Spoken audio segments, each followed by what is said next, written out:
또 다른 새해를 저희들에게 허락하신 하나님, 주님의 귀한 사랑에 감사와 찬양을 드립니다. 또한 지난 한 해를 주님의 은혜 가운데 보내게 하시고 희망찬 새해를 맞이하게 하신 주께 영광을 돌립니다. 올 한 해 주 안에서 승리하는 복된 한 해가 되도록 인도하여 주옵소서. 무엇보다 지난해에 아픈 상처들이 있다면 그 상처를 싸매어 주시고, 잊어야 할 일들이 있다면 기억나지 않게 하시며, 선한 목자 되시는 예수 그리스도의 은혜로 날마다 감사할 수 있는 한 해가 되도록 인도하여 주시옵소서. 용서의 하나님, 새해를 시작하며 지나간 한 해를 돌아보면 주님 앞에 부끄러운 모습밖에 없음을 고백합니다. 겸손하기보다는 교만하여 이웃을 불편하게 했고, 용서하기보다는 심판하고 정죄하며 상처를 주었습니다. 기쁨과 감사의 생활을 하기보다는 욕심과 정욕으로 끝없는 불만을 늘어놓았고, 마음의 묵상을 일삼으며 하나님의 묵시를 구하기보다는 우리의 부족한 지혜를 앞세워 해결하려고 했습니다.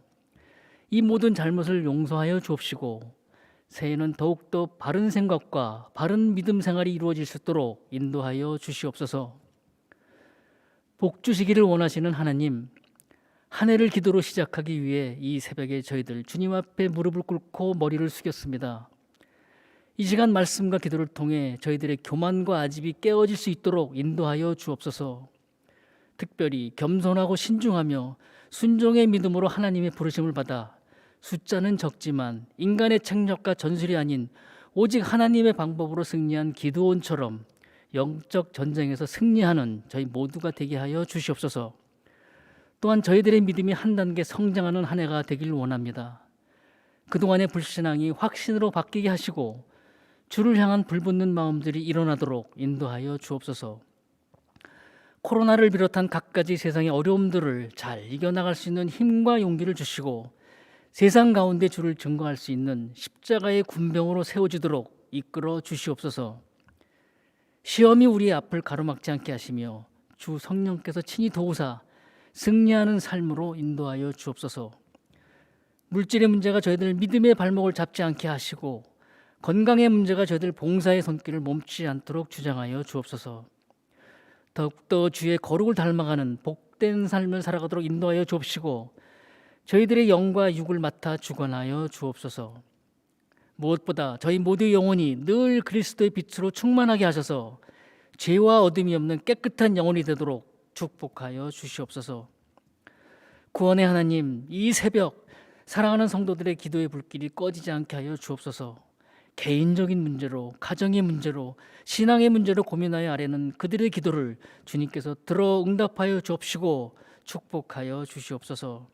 무엇보다 주님의 계획과 섭리를 깨닫게 하셔서 감사함으로 주님 가신 길을 따르게 하여 주옵소서. 또한 주님의 몸된 교회를 새롭게 하사 주님의 성령이 살아있는 교회, 사랑과 감사가 충만한 교회, 하나님이 늘 기뻐하시는 교회로 인도하여 주시옵소서. 오늘도 신년 특별 새벽 기도회를 이끄시고 주의 말씀을 선포하시는 주의 종을 붙들어 주셔서 담대히 주의 말씀을 증거하게 하여 주옵소서. 대언하는 말씀에 저희들의 마음이 뜨거워지게 하시고 생동력 있는 주의 말씀이 저희들 마음에 살아 역사하게 하여 주시옵소서. 이 아름다운 새벽 주님을 꿈꾸며 온 마음과 정성을 다하여 주님께 의지하며 참빛 되시는 예수 그리스도의 이름으로 기도합니다. 아멘.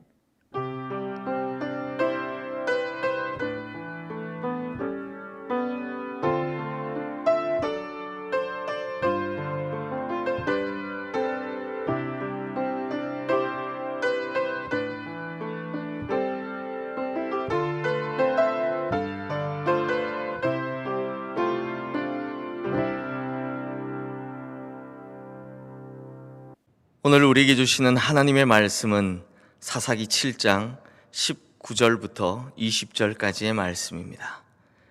사사기 7장 19절부터 20절까지의 말씀, 구약성경 373쪽입니다. 이 말씀을 통하여 하나님의 음성을 들으시기 바랍니다. 기드온과 그와 함께한 100명이 이경초에 진영 근처에 이른즉 바로 파수꾼들을 교대한 때라. 그들이 나팔을 불며 손에 가졌던 항아리를 부수니라.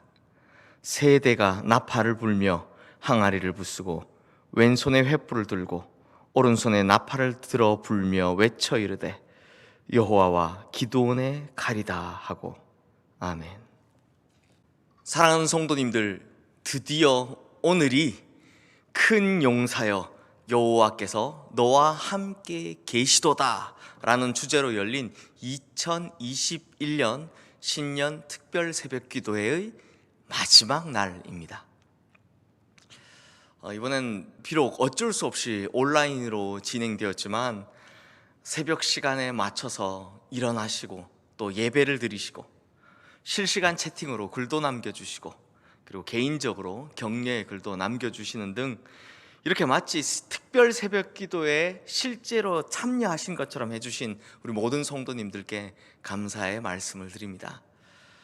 특히 그저께 큰 눈이 와서 만약 오프라인으로 특별 새벽 기도회를 진행했더라면 우리 성도님들 오가시는 길이 위험할까봐 걱정을 엄청 했을 텐데 다행히 온라인이어서 다행히 그런 걱정은 하지 않아도 되더라고요.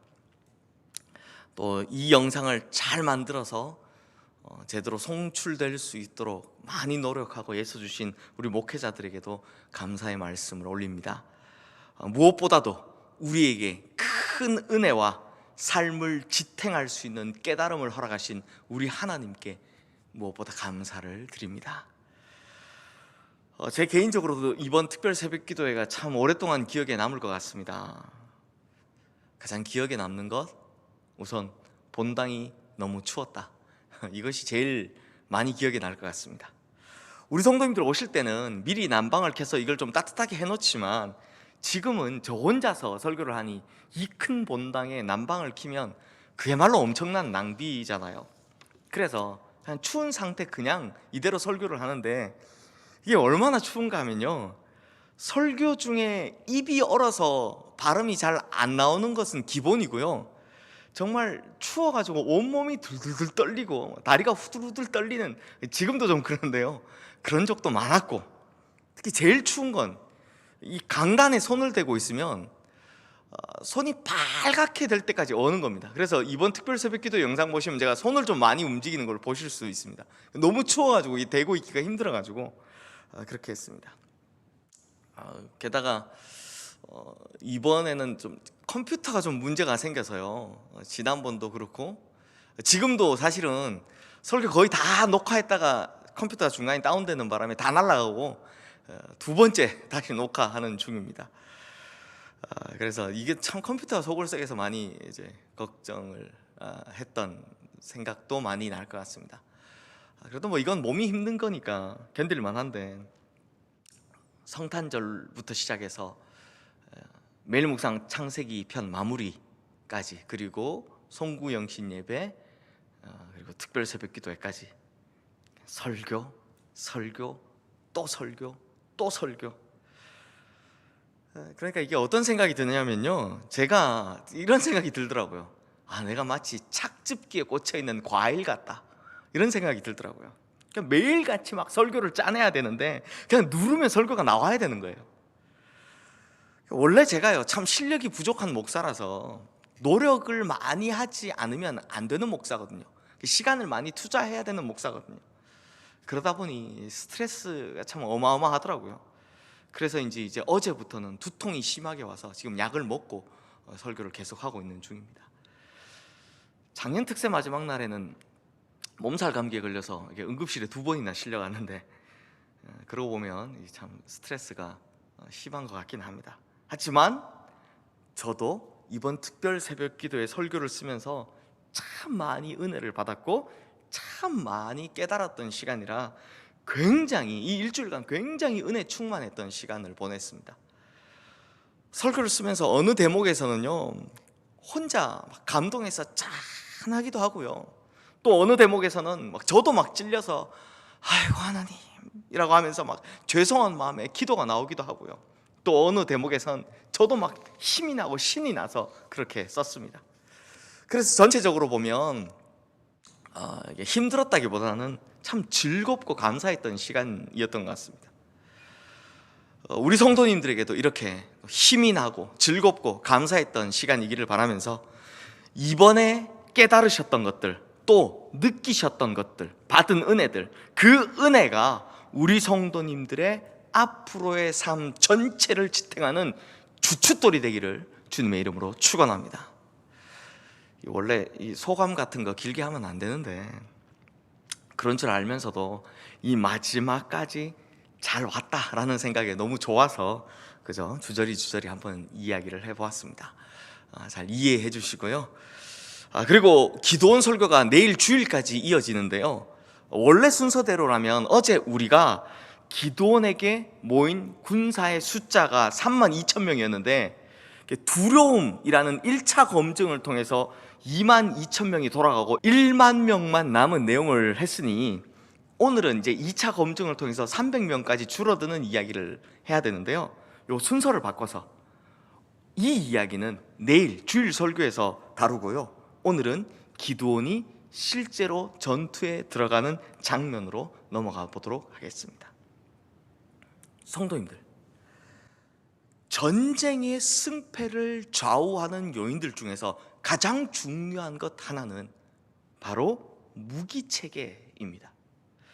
제2차 세계대전 당시에 독일군의 무기 중에 전쟁의 판도를 뒤흔들었다라는 찬사를 들으며 연합군에게 극한의 공포를 선사한 무기가 있죠. 흔히 타이거라고 부르는 티거 전차입니다. 당시 미국의 전차였던 셔먼 전차와 이 티거 전차가 붙으면 교환비가 거의 1대5였다라는 기록이 있습니다. 그러니까 무슨 말이냐? 미국의 셔먼 전차가 5대 파괴될 동안 독일의 티거 전차는 1대 파괴될 정도였다라는 것이죠. 그래서 제2차 세계대전이 끝난 후에 초강대국으로 부상한 미국이 그때 경험 때문인지 최근에는 외계인을 갈아만든 것 같다라는 평가를 받는 F-22 랩터 전투기 같은 이 무기들을 끊임없이 만들어내는 것을 보면 그만큼 선진화된 차별화된 무기체계가 중요하다라는 것을 반증하고 있는 것 같습니다. 왜 우리 성도님들 예전에 이 주몽이라는 드라마 보셨죠? 거기 보면 그냥 막 수염 덥수룩하게 난 그 지저분하게 난 모팔모라는 아저씨가 맨날 강철검을 만들어야 돼, 강철검을 뭐 이런 대사를 하잖아요. 왜냐하면 적은 강철검을 가지고 있는데 반해 우리 편은 청동검만 가지고 있기 때문이었습니다. 그런데요, 이스라엘도 그랬습니다. 이스라엘은 다윗 때까지도 청동 무기를 사용했다라는 기록밖에 없지만 가나안 족속들은 사사기 초반에 이미 철기 무기들을 가지고 있었다라고 합니다. 그러니 성도님들, 지금 300명밖에 안 되는 기드온의 군대가 13만 5천 명이나 되는 이 미디안 군대를 물리치려면 전세를 단번에 뒤엎을 만한 획기적인 무기라도 좀 가져야 하는 거 아니겠습니까? 하나님께서 굳이 300명만 데리고 나가라 하셨다면 이제 좀 좋은 무기라도 손에 들려줘야 하는 거 아니냐라는 말입니다. 그런데 오늘 본문 말씀에 보면 이들이 무슨 무기를 들고 나갔다라고 합니까? 나팔, 항아리, 그리고 횃불입니다. 아니, 부딪히기만 해도 상대의 검을 부러뜨릴 수 있는 그런 강력한 검도 아니요, 원거리에서 공격을 하면 상대를 추풍낙엽처럼 쓰러뜨릴 수 있는 그런 강력한 대포도 아니요, 이건 전쟁에서 쓰이는 무기 맞습니까? 이 전쟁에서 쓰이는 무기와는 완전히 거리가 먼 거, 나팔, 항아리, 그리고 횃불입니다. 참 어이가 없을 정도로 형편없는 무기이죠. 우리 성도님들은 이 기드온이 이야기를 다 잘 아시니까 이거 들고 나가서 싸워서 이겼구나 이렇게 생각하기 쉽지만 실제로 전쟁에 나가는데 이 세 개 들고 나간다 한번 생각해 보십시오. 이게 얼마나 어이가 없겠습니까? 이렇게 형편없는 무기를 가지고, 그것도 300명 밖에 되지 않는 이스라엘의 군대가 어떻게 저 13만 5천 명이나 되는, 그것도 무기도 더 훨씬 더 뛰어난 저 강력한 미디안의 대군에 맞서 싸울 수 있단 말입니까? 이게 말도 안 되는 거죠. 그런데요 성도님들, 하나님께서 기드온의 군대에게 이 세 가지의 무기를 손에 들린 특별한 이유가 있습니다. 그게 무엇이냐? 지금 기드온의 군대가 들고 있는 이 세 가지 무기는요, 실제 전쟁을 위한 무기가 아니라 사실은 영적인 전쟁을 위한 무기였다라는 것입니다. 그러니까 이 세 가지의 무기를 우리도 잘 갖추면 우리가 이 세상 살아가는 동안 우리 역시 하나님의 승리를 보장받을 수 있다라는 것입니다. 그래서 오늘은 하나님께서 허락하신 이 세 가지 무기 안에 감춰진 각각의 영적인 의미들을 살펴보려고 합니다. 먼저 나팔입니다. 이 나팔이 성경에서 처음으로 등장한 곳이 민수기 10장 말씀인데요, 이때 나팔을 만드는 이유가 나오는데 바로 소집 때문이라고 합니다. 우리가 익숙한 군대 용어로 하면 집합 때문이다라는 것입니다. 출애굽 당시 이스라엘 백성들은 12개의 지파에 장정만 60만 명, 그러니까 이들을 4인 가족으로만 쳐도 장장 240만 명이나 되는 실로 엄청난 규모의 백성들이었습니다.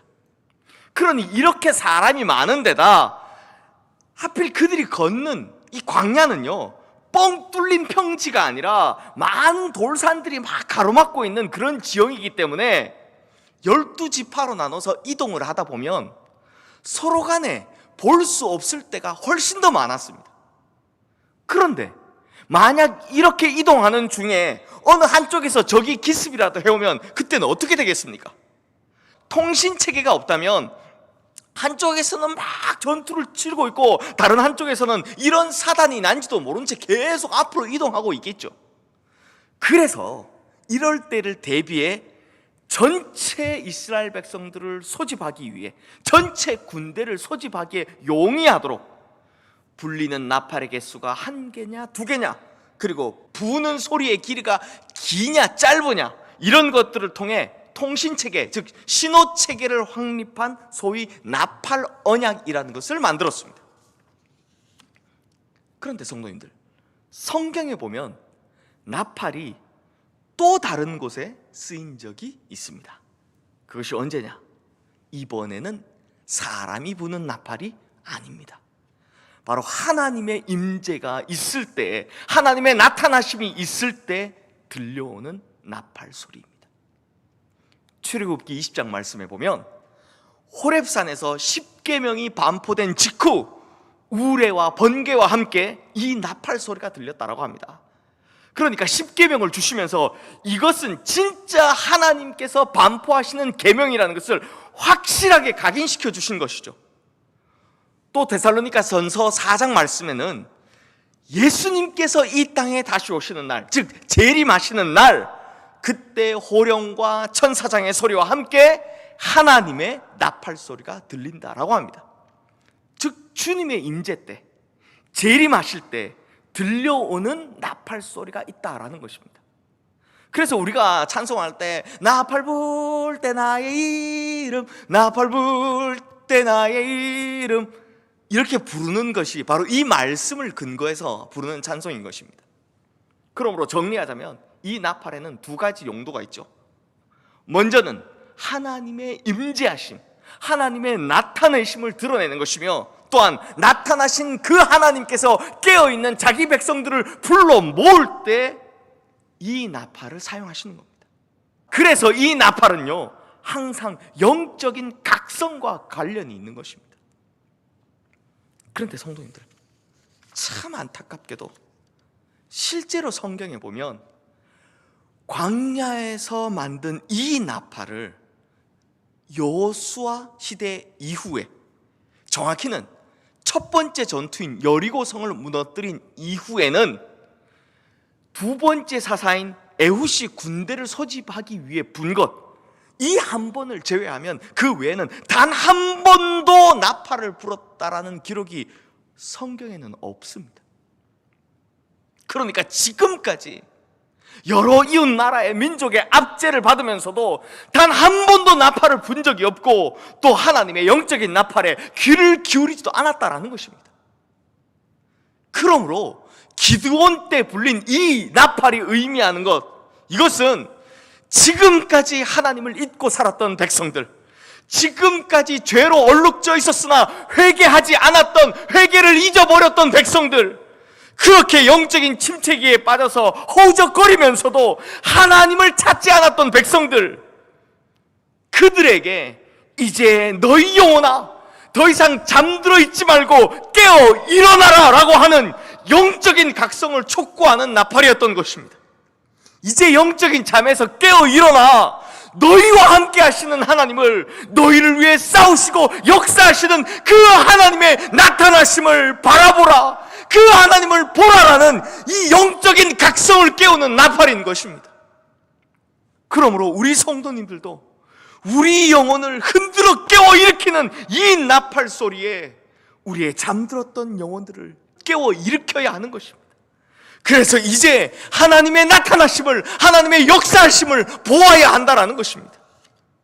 이러한 영적인 각성이 있을 때 우리도 기드온의 군대처럼 하나님께서 나와 함께 계심을 경험할 뿐만 아니라 불가능한 것만 같았던 그 장벽을 뛰어넘는 놀라운 승리를 맛보게 될 줄로 믿습니다. 두 번째는 항아리이죠. 성도님들, 성경에서 인간에 대해서 설명을 할 때 토기장이신 하나님께서 직접 빚으신 항아리라는 설명을 합니다. 실제로 인간은요, 다 그분이 쓰시기 위해 만들어진 토기요, 그분의 용도에 맞게 사용되는 그릇들입니다. 그러므로 여기서 말하는 항아리가 뭘 뜻하냐? 바로 인간의 자아를 의미하는 것입니다. 그런데 오늘 본문 20절 말씀에 보시면 항아리를 어떻게 한다고요? 항아리를 부순다라고 했습니다. 이게 무슨 말이냐? 바로 우리의 자아가 깨뜨려지지 않으면 그 어떤 하나님의 역사도 일어날 수 없다라는 말입니다. 내 자아가 그냥 그대로 있어서는 절대로 하나님의 역사가 일어날 수 없다라는 것입니다. 왜냐하면 갈라디아서 2장 20절의 말씀처럼 내가 깨어 죽어야 바로 내 안에 그리스도 예수께서 살아 계실 수 있기 때문입니다. 그런데 성도님들, 놀라운 사실이 있습니다. 우리 성도님들, 이 기드온이 치르는 전쟁에서 가장 강력했던 무기가 뭔지 아십니까? 바로 이 항아리가 깨어지는 소리였습니다. 이 항아리가 깨어지는 소리를 듣고 미디안의 군대가 놀라서 자기들끼리 막 서로 칼로 찔러 죽이고 막 한 이런 일이 벌어졌기 때문입니다. 그럼 이것이 무슨 뜻입니까? 내 자아가 깨뜨려지고, 그래서 내가 죽고 내 안에 예수가 살면, 그래서 하나님께서 나를 쓰시기에 가장 알맞게 다시 빚어지면, 그때 우리의 인생에서 가장 크고 놀라운 하나님의 위대한 역사를 경험하게 된다라는 것입니다. 그러니 나는 절대로 죽지 않겠노라고 하고 나는 절대로 깨어지지 않겠노라고 해서는 결코 하나님의 역사가 나타나지도 않고 승리의 역사도 일어나지 않는 법입니다. 하지만 내 자아가 깨어지고 내가 하나님 앞에 온전히 내어드려져서 하나님께서 쓰시기에 알맞게 빚어지면, 그래서 내가 죽고 내 안에 예수 그리스도께서 살아 역사하시는 순간이 오면, 그때는 하나님께서 일으키시는 가장 큰 승리의 역사를 맛보게 될 줄로 믿습니다.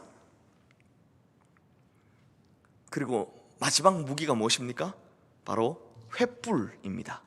횃불을 높이 들라라는 것이죠.